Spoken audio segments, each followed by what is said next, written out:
RTI Live News. Ask for right. RTI news కి స్వాగతం. రజకుల చిరకాల వాంఛ ఏసీ రిజర్వేషన్ కొరకు 77 సంవత్సరాల సుదీర్ఘ పోరాటాన్ని గుర్తించి కాంగ్రెస్, బీజేపీ మరియు టీడీపీ పార్టీలు ఏసీ రిజర్వేషన్ పై స్పందించిన సందర్భాలు ఉన్నాయి. కావున ఇచ్చిన హామీని నెరవేర్చాలని గోపి రజక అన్నారు. మహబూబ్ నగర్ జిల్లా కేంద్రంలో తెలంగాణ రజక రిజర్వేషన్ సమితి జిల్లా అధ్యక్షులు ఎస్ రాజు, పట్టణ అధ్యక్షులు ఎస్ నాగరాజు అధ్యక్షతన ఏర్పాటు చేసిన జిల్లా ముఖ్య నాయకుల సమావేశానికి నేషనల్ దోబీ రిజర్వేషన్ సంఘ్ జాతీయ కన్వీనర్ నడిమిటి శ్రీనివాస్, రాష్ట్ర అధ్యక్షులు గోపి రజక, ఉమ్మడి జిల్లా గౌరవ అధ్యక్షులు కేతూరి శివన్న, ఉమ్మడి జిల్లా ప్రధాన కార్యదర్శి చంద్రమౌళి, జిల్లా సీనియర్ నాయకులు ఆలూరి భీమన్న ముఖ్య అతిథులుగా హాజరయ్యారు. ఈ కార్యక్రమంలో పట్టణ గౌరవ అధ్యక్షులు యాదేష్ కుమార్, ఉపాధ్యక్షులు బాలు బండారి, వర్కింగ్ ప్రెసిడెంట్ మడేలయ్య, నాగేష్, సభ్యులు రాఘవేందర్, శేఖర్, సిహెచ్ నాగేష్ మరియు బస్వరాజ్ తదితరులు పాల్గొన్నారు.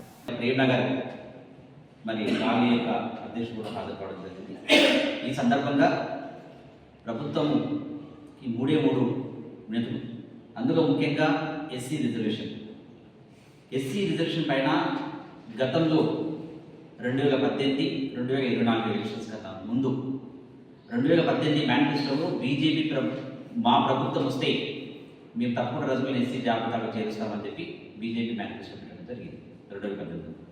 2016 ఇప్పుడున్నటువంటి రేవంత్ రెడ్డి గారు, కాంగ్రెస్ పార్టీ తరఫు నుంచి ముఖ్యమంత్రిగా ఉన్న రేవంత్ రెడ్డి గారు 2016 డిసెంబర్ 26 తారీఖున మరి వారు రజకుల్ని ఎస్సీ జాబితాలో చేర్చాలని చెప్పి చెప్పడం జరిగింది. అంటే ఈరోజు కాంగ్రెస్ ప్రభుత్వం ఉన్నాడు కాబట్టి తను కాంగ్రెస్ వాదం కూడా ఎస్సీ రిజర్వేషన్ రజకులకు న్యాయమైన కోరికని చెప్పి ఆనాడు ఇందిరాగాంధీ మరి ఆర్డినెన్స్ తీసుకొచ్చి 18 రాష్ట్రాలని ఎస్సీ జాబితాలో చేర్చింది. అంటే కాంగ్రెస్ ప్రభుత్వం కూడా, కాంగ్రెస్ పార్టీ కూడా రజకులను ఎస్సీ జాబితాలో చేర్చడం అనేది న్యాయమైన కోరిక అని చెప్పడం జరిగింది.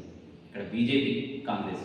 కాకపోతే ఆంధ్రప్రదేశ్లో 2023 ఎలక్షన్స్ కన్నా ముందు యువగల పాదయాత్రలో లోకేష్ గారు, నారా చంద్రబాబు నాయుడు గారు మా ప్రభుత్వము ఆంధ్రప్రదేశ్లో వస్తే, కేంద్రంలో మాకు అనుకూలమైనటువంటి ప్రభుత్వం ఉంటే తప్పకుండా మేము రజకులను ఎస్సీ జాబితాలో చేరుస్తామని చెప్పడం జరిగింది.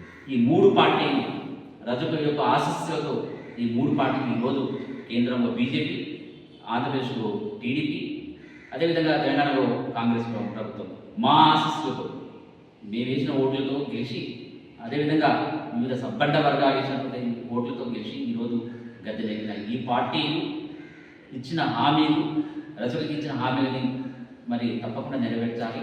ఆ దిశగా మీరు పనిచేయాలని చెప్పి సందర్భంగా తెలుసుకుంటున్నాం. చేస్తారని కూడా మాకు ఆశ ఉంది, చేయాలని మేము కోరుతున్నాం. లేని పక్షంలో స్థానిక ఎన్నికల్లో తప్పకుండా మేము సరైనటువంటి మరి ఫలితాలను ఇస్తామని చెప్పి సందర్భంగా తెలియజేసుకుంటున్నాం.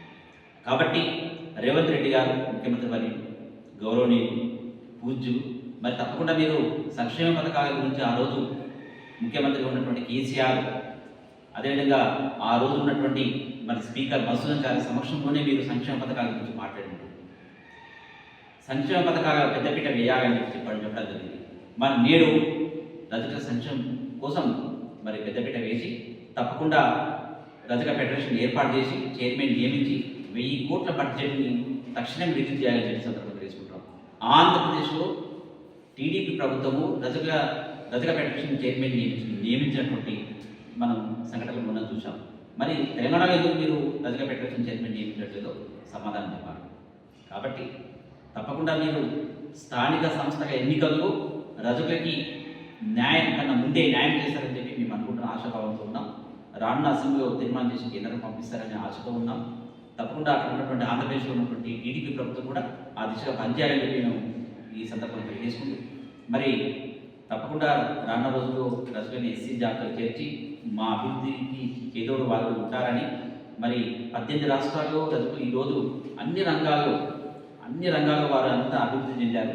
మరి మిగతా 11 రాష్ట్రాలు మాత్రం అన్ని రంగాల్లో మేము వెంటబడి ఉన్నాం. కాబట్టి ఈ విషయాన్ని మీరు గమనించి మీరు ఆ రోజు మేనిఫెస్టోలో కానీ, అసెంబ్లీలో కానీ, పాదయాత్రలో కానీ చెప్పడం జరిగింది. కాబట్టి తప్పకుండా ఆ దిశగా మీరు పనిచేస్తారనే ఆశాభావంతో మేమున్నాం.